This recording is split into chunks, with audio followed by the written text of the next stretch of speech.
来新闻的头一条来看，花莲自强外夜加价，有受刑人无照时间来收假。这个受刑人叫做罗宗良，超过时间无登去报到，来听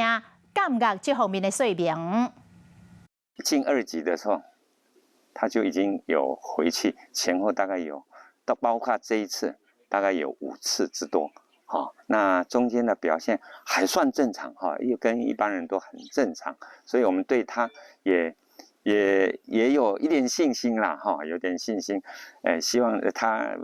因为他每一次也算也都能够在一定的时间返回本监。这个受刑人登去金门来探亲，本地是13号暗时8点要来收假，但是因为飞机来延误，改坐加班机返来台湾，事前嘛拢报备，但是上尾也煞失去着联络。目前刑事警察局已经紧急来发布着查缉的专刊，而且要求员警伫查缉的时阵，嘛要注意着家己的安全。嗨，我是庄宇杰，想要看到更多的新闻内容吗？赶快订阅华视新闻的 YouTube 频道，并且开启小铃铛，跟着宇杰一起看新闻吧。